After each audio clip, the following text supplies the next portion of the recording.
SPT ज़्यादा बड़ा नहीं है और बहुत सिलसिलेवार ढंग से है, बहुत इजी वे में जो है खत्म हो जाता है। ठीक है। संथाल परगना काश्तकारी अधिनियम, काश्तकारी अनुपूरक अधिनियम है।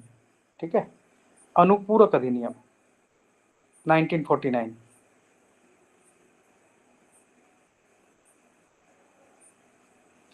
इसका सबसे जो पुराना हम लोग देखते हैं, लिखिए, तो जमींदारी प्रथा जैसे आपका इसमें संथाल परगना में उसके जमींदारी प्रथा जब खत्म हुआ था, उससे पहले 4 टाइप के लैंड मिलते थे यहाँ पर। तो 4 टाइप के लैंड कौन थे, लिख लीजिए। लिखिए, जमींदारी प्रथा समाप्ति के पहले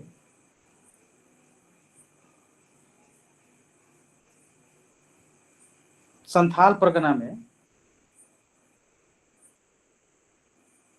4 प्रकार के भूधारक थे। 4 प्रकार के भूधारक। ठीक है, जिसमें सबसे पहला आपको है घाटवाली जागीर। घटवाली जागीर,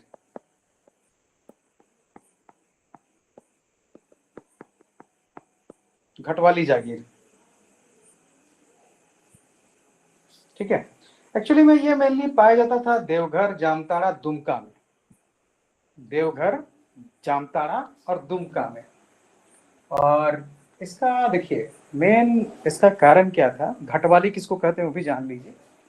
घटवार जैसे हम लोग सुनते हैं ना आज के टाइम में, तो उनका मेन काम था पहाड़, रास्ता, या फिर जो घाट, नदी घाट, ठीक है, या जो पहाड़ के दर्रे मार्ग जो है उनका सुरक्षा करना। और इसके बदले में जो मुगल सल्तनत के बड़े बड़े सिपाहसालार थे, उन्होंने उनको जागीरें दी थी। वही जागीरें जो है आपका घटवाली जागीर कहा जाता है। एक मिनट,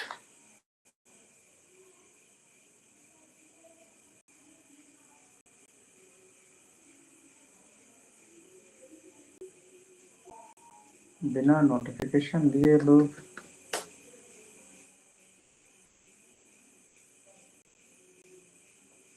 ठीक है, तो उनको जो है ना घटवाली जागीर कहा जाता है। और ये मेनली सुरक्षा की दृष्टि से उनको दिया गया था, घटवारों को। उसके बाद आता है दूसरा, मूल रैयती जागीर। इसका एग्जाम के नजरिए से कोई लेना देना नहीं है, लेकिन हो सकता है कभी कुछ पूछे तो उसके लिहाज से है मूल रैयती जागीर। ठीक है, और मूल रैयती जागीर ये मेनली आपको पाए जाते हैं देवघर में।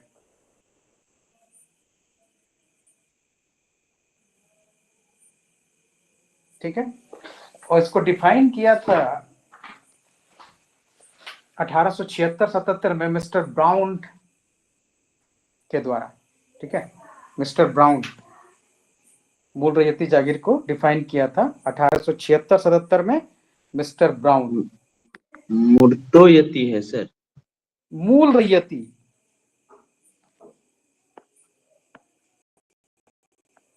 मूल रैयती। ठीक है, 1876-77 में मिस्टर ब्राउन, इसने जो है बंदोबस्ती के दौरान 80 ऐसा व्यक्ति इनको मिला देवघर जिला में, जो कि मूल रैयती माना गया। अब मूल रैयती कौन था, तो इसके लिए 2 शर्त था। पहला,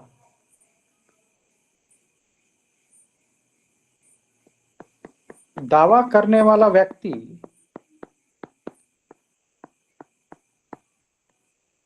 गांव के मूल संस्थापक का उत्तराधिकारी हो।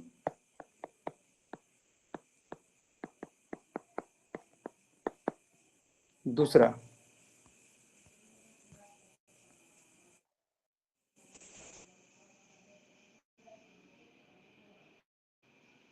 इसमें है मूल रैयत द्वारा अधिकार हस्तांतरण का उपयोग किया गया हो,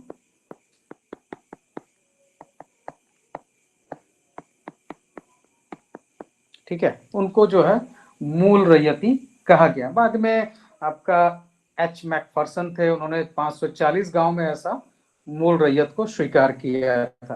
तो हर अपने अपने टाइम पे जो है ना जिस जैसे रहा है उसके हिसाब से हुआ है।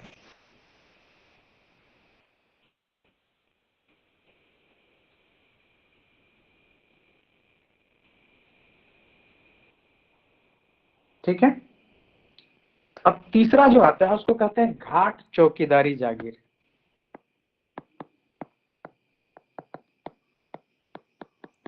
चौकीदारी जागीर, ठीक है, ये तीसरा है घाट चौकीदारी जागीर। और ये बहुत मतलब ना स्पेसिफिक है। घाट चौकीदारी घटवाली जागीर की तरह से ही है, लेकिन ये सिर्फ जो है आपको मिलता कहाँ है, जामताड़ा एवं बीरभूम। बीरभूम तो अभी पश्चिम बंगाल में है, तो हाँ पश्चिम बंगाल में है, तो बीरभूम और जामताड़ा में, बस यहीं पे। और ये सेवा जागीर था, मतलब सेवा के बदले मिलता था, सेवा जागीर। और कहाँ का सेवा, ये भी है इसमें। ये दरअसल मिलता था राजनगर वाला रास्ता को लेकर, ठीक है।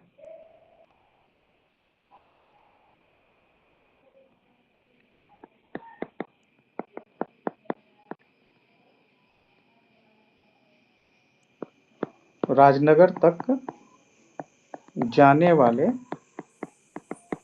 रास्तों की देखभाल के लिए ये घाट चौकीदारी जागीर मिलता था। अब इसके बाद चौथा जो था वो था ग्राम प्रधान, ग्राम प्रधान जागीर। और ये प्रधान कौन थे, इनको प्रधान भी कहा जाता था और मांझी भी। संथाल गांव में है मांझी, ठीक है। अब देखिए एक चीज ध्यान दीजिएगा, जो मूल रैयती के बारे में हम लोगों ने क्या लिखा कि ये अपना अधिकार हस्तांतरण कर सकते हैं, किसी और को दे सकते हैं। ग्राम प्रधान के बारे में क्या है, इनका अधिकार, या सीएनटी में एसपीटी में भी आएगा, इनका अधिकार हस्तांतरणीय है, ठीक है, ट्रांसफरेबल नहीं है इनका पावर। मतलब जो जमीन है वो आप ट्रांसफर नहीं कर सकते हैं किसी को। अब इसमें कौन कौन आता है इसके अंतर्गत में, पहला तो आ जाएगा संथाल माझी, ठीक है, और दूसरा एक मुस्तजीर। मुस्तजीर दरअसल होता था ना, बाहरी व्यक्ति होता था जो जमींदार अपने गांव को एक साल पर लीज देता था इनको, मुस्तजीर को। मुस्तजीर को जमींदार अपना गांव एक साल के लिए लीज पर देता था। और संथाल माझी तो वो तो ओरिजिनल वहां के जो है मूल बासिंदे होते थे, उसके हेड होते थे, ठीक है। तो ये चार प्रकार का जो है आपको मिलता है जमीन का टाइप, या कहें तो हम लोग जागीरदारी, ठीक है।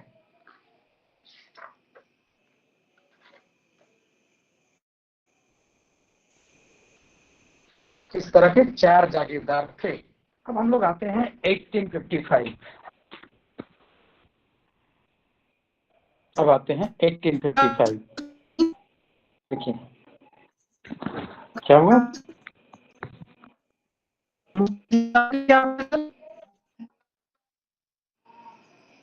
आवाज क्लियर नहीं है दीपक।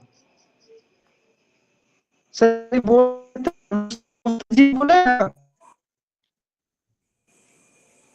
कुछ समझ में नहीं आ रहा, मैसेज कीजिए। बस ठीक है सर, ठीक है, बाद में पूछ लेते बोल हैं। रहे हैं मुस्तजीर के बारे में सर। अच्छा मुस्तजीर के बारे में, ओके। तो मुस्तजीर जो होता है ना, जैसे मान लीजिए हम जमींदार हैं, ठीक है, आप गांव के बाहरी व्यक्ति हैं, तो आपको हम जमींदार हैं, मेरे पास में बहुत सारा गांव है, तो एक गांव आपको एक साल के लिए लीज पे दे दिए, तो आप उस गांव के मुस्तजीर हो गए। आप लगान उठाइएगा और हमको दीजिएगा, ठीक है, और उसमें से कुछ हिस्सा आपको मिलेगा, वही मुस्तजीर होता था। अब लिखिए संथाल परगना अधिनियम 1855। ठीक है, ये था आपका रेगुलेशन 37। ठीक है, रेगुलेशन 37 था ये संथाल परगना अधिनियम 1855 रेगुलेशन 37। मतलब 1855 के वर्ष में ये 37वां कानून था, कहने का अर्थ यही है। ठीक है, और ये लागू हुआ था 22 दिसंबर को। 22 दिसंबर को, और इसी के द्वारा आपका संथाल परगना अलग जिला बना। लिख लीजिए, संथाल परगना अलग जिला बना, जिसका हेडक्वार्टर था दुमका। दुमका जिला नहीं था, ध्यान रखना है, संथाल परगना जिला था जिसका हेडक्वार्टर दुमका था। और पहले उसके डिस्ट्रिक्ट कमिश्नर बने थे एस्ले ईडन।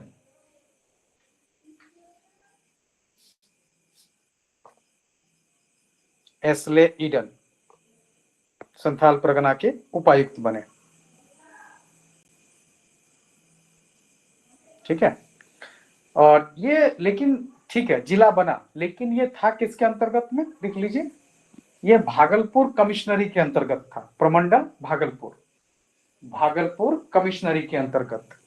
ठीक है, और भागलपुर के कमिश्नर थे जॉर्ज यूल। जॉर्ज यूल जो थे वो भागलपुर के कमिश्नर थे। ठीक है, अब जिला बन गया, सब कुछ हो गया। आंदोलन बहुत बड़ा हुआ था 1855-56 का। और 1855-56 का आंदोलन का एक बहुत बड़ा कारण था, सिर्फ शोषण नहीं था, बल्कि अंग्रेजी सिस्टम का जो वहां के स्थानीय परंपराओं में घुस जाना, वो भी एक कारण था। ठीक है, तब इसको दूर कैसे किया जाए, लोगों को अपने में मिलाया कैसे जाए, उसके लिए अंग्रेजों ने जो है फूट डालो वाली नीति अपनाई। उनको जो है चाटुकार चाहिए, तो उन्होंने कुछ अधिकार ट्रांसफर किए, और उसी के सिलसिले में आया यूल रूल 1856। लिखिए, you'll rule 1856, Santhal Pargana police नियम। संथाल परगना पुलिस नियम, इसके तहत मांझियों को पुलिस अधिकार दिए गए। मांझियों को पुलिस अधिकार दिया गया।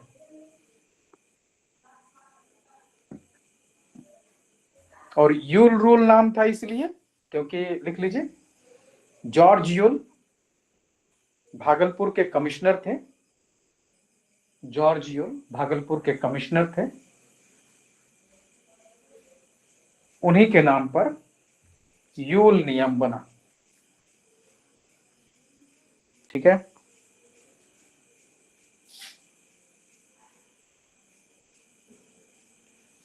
अठारह सौ बहत्तर। अब आते हैं 1872। वैसे 71 से लेके 80 तक खरवार आंदोलन चला था, उसको भी लिख सकते हैं। 1871 से 80 तक खरवार आंदोलन, जो भगीरथ मांझी उसके हेड थे। ये खरवार नहीं है, ये खेरवार आंदोलन है। ठीक है, खेरवार, खेरवार आंदोलन। और 1872 में लिखिए, संथाल परगना का पहला बंदोबस्ती, संथाल परगना का पहला बंदोबस्ती, और ये था संथाल परगना बंदोबस्ती रेगुलेशन।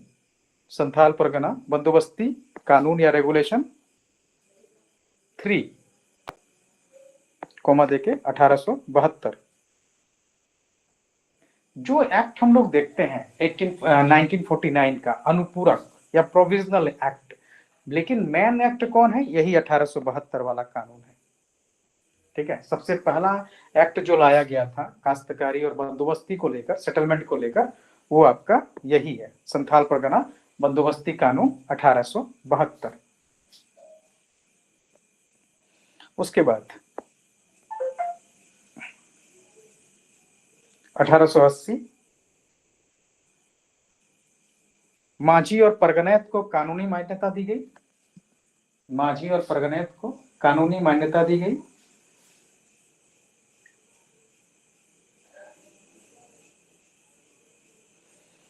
उसके बाद लिखिए 1895 Parganait reward fund, Parganait reward fund की स्थापना 1895 में।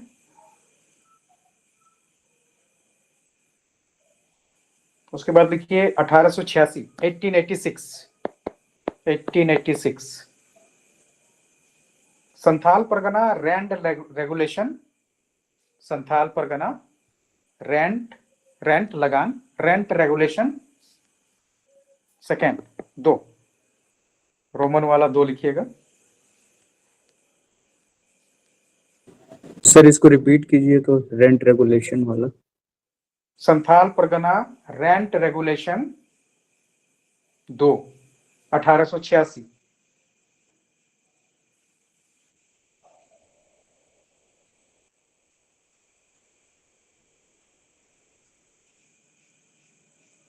ठीक है, इसमें एक्चुअली में था क्या ना, लिख लीजिए। सरकार कभी भी लगान निर्धारण कर सकती थी, सरकार कर सकती थी कभी भी लगान निर्धारण, जमींदार नहीं कर सकते थे, उनको सीमित छूट दी गई।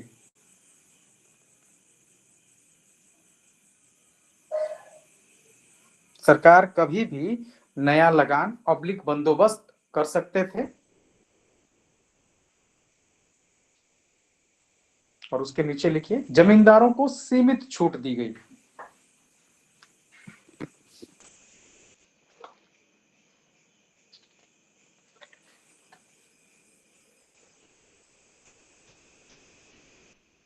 ठीक है, उसके बाद 1910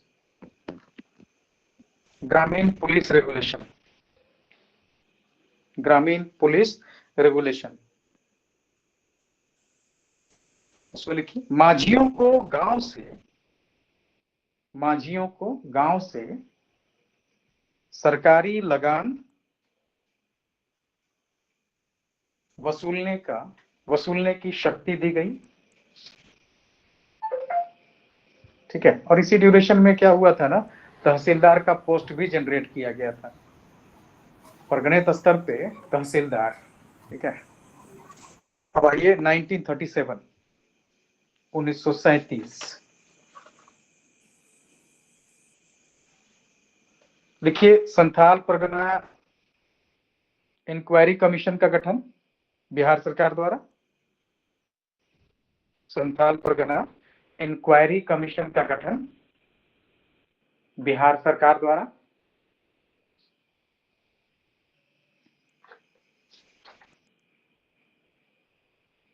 इसका मेन उद्देश्य लिख लीजिए, उद्देश्य संथाल परगना के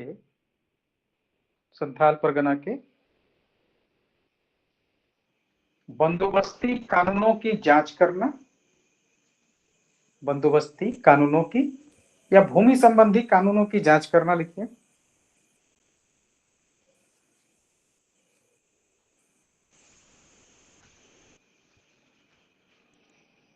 उसके बाद लिखिए रिपोर्ट सरकार को सौंपा गया 10 सितंबर 1938 को, रिपोर्ट सौंपा गया 10 सितंबर 1938 को।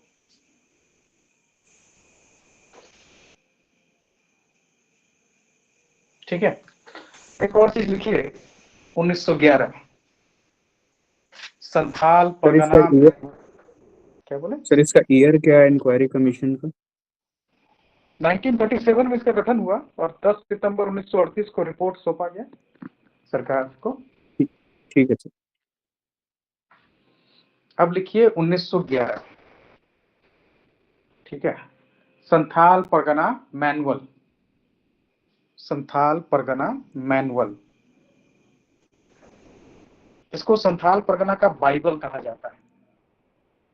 संथाल परगना मैनुअल, इसको संथाल परगना का बाइबल कहा जाता है। और उसका कारण क्या है वो भी लिख लीजिए।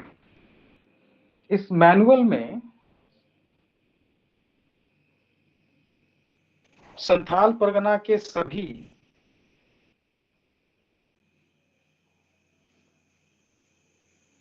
कानून और रेगुलेशन दर्ज हैं।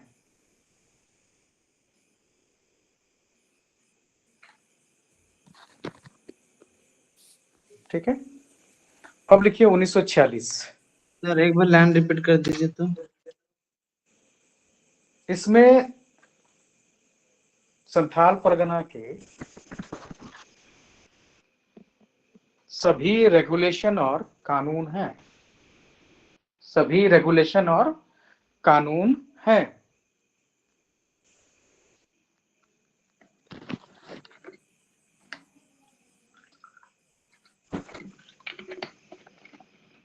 अब उसके बाद लिखिए Santhal civil rule 1946। Santhal civil rule लागू हुआ 1946 में।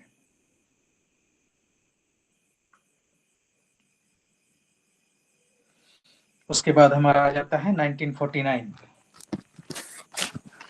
संथाल परगना काश्तकारी अनुपूरक उपबंध। संथाल परगना काश्तकारी ब्रैकेट में अनुपूरक उपबंध अधिनियम 1949।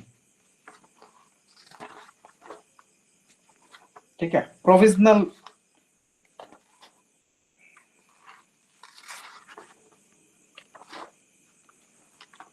सप्लीमेंट्री प्रोविजन है इसमें, इसीलिए। ठीक है, और ये कानून विधानसभा से पास हुआ 1 अप्रैल 1949 में। 1 अप्रैल 1949 में।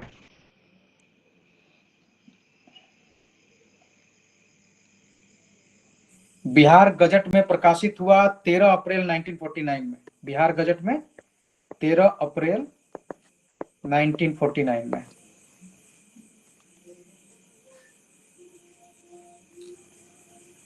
और कानून लागू हुआ 1 नवंबर 1949 में। 1 नवंबर 1949 में। ठीक है, तो ये क्या है, Santhal Pargana tenancy supplementary provisions act. Supplementary मतलब इसके साथ और भी चीजें हैं, तो ये सप्लीमेंट्री है। ठीक है,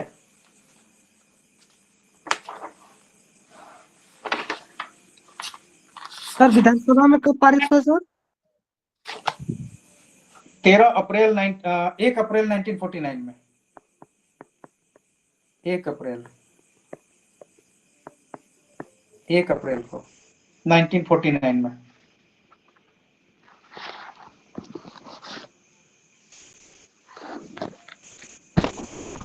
ठीक है,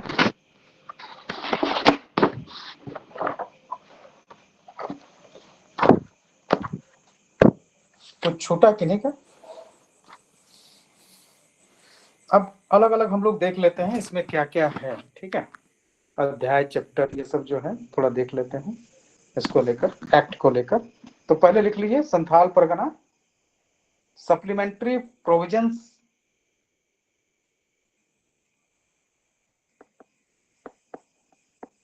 संथाल परगना टेनेंसी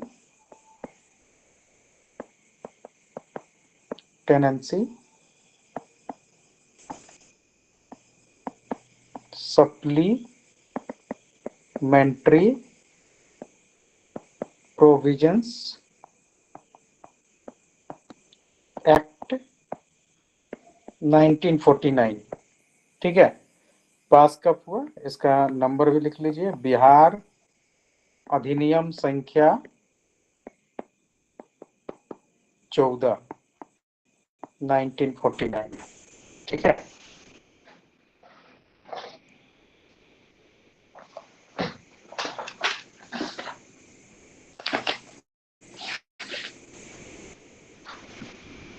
अब देखिए सबसे पहले चैप्टर 1 या अध्याय 1, उसमें क्या क्या है एक्ट में। अध्याय 1 में धारा 1 से लेके 4 तक है धारा, सेक्शन। और इसमें विषय है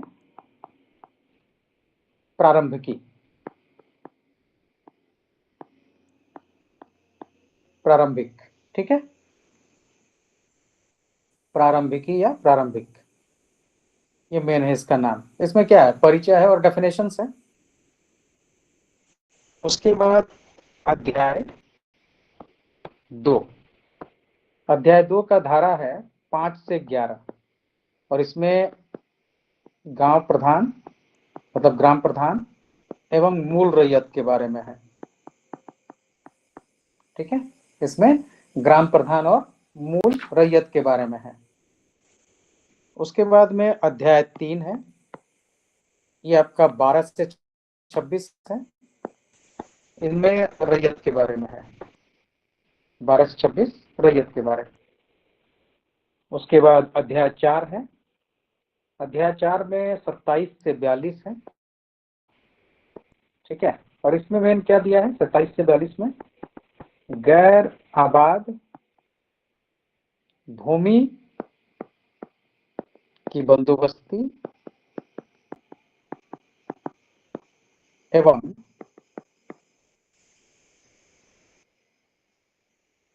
रिक्त भूमि, खाली भूमि के बारे में, ठीक है, इसके बारे में है।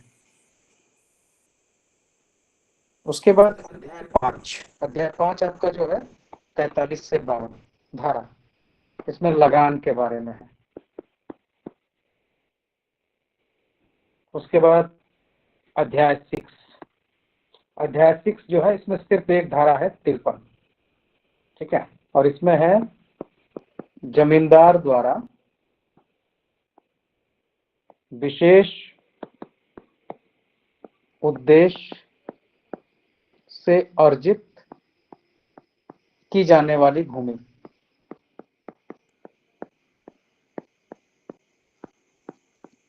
ठीक है। अब उसके बाद में अध्याय 7 है, इसमें आपको 54 से लेकर 63 तक है और इसमें है न्यायिक प्रक्रिया के बारे में।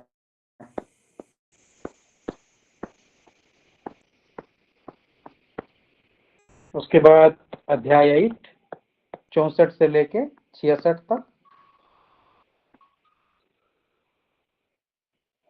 64 से लेके 66 तक है। इसमें परिसीमा है, टाइम लिमिट, लिमिटेशंस, परिसीमा, तो इसको आप स्पष्ट लिख सकते हैं, समय की परिसीमा, मतलब कब एप्लीकेशन दीजिएगा, क्या दीजिएगा, ये सब चीजें हैं। उसके बाद 9 67 से 72, ठीक है, इसमें विविध प्रावधान है, मिसलेनियस प्रोविजंस, विविध प्रावधान।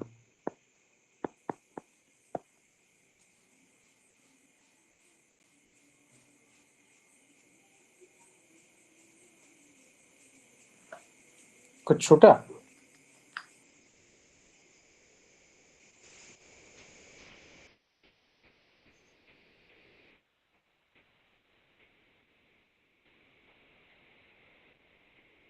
ये छोटा सर अध्याय 3, क्या? ये चैप्टर 3 छोटा सर, चैप्टर 3 12 से 26 रैयत। रैयत के बारे में।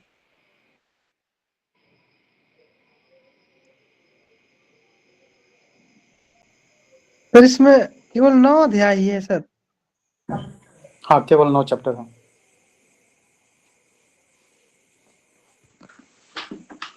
अरे ये किसमें था सर, गैर आबाद भूमि की जमीन गैर आबाद वाला, हाँ, चौथा में है, गैर आबाद भूमि की बंदोबस्ती एवं रिक्त भूमि, खाली भूमि।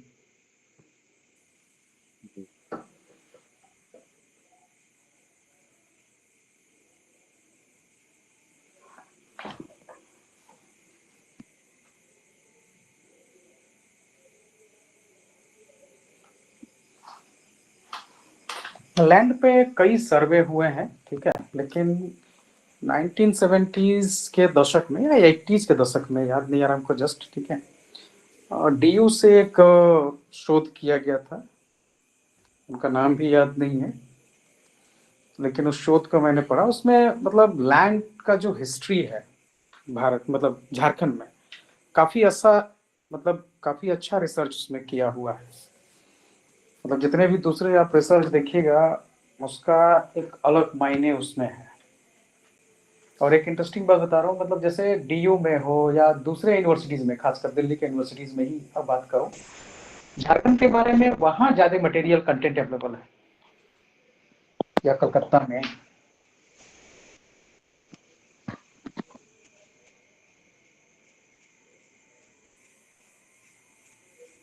ठीक है, 7 साढ़े 8 बजे फिर हम लोग मेंस के लिए ज्वाइन करते हैं।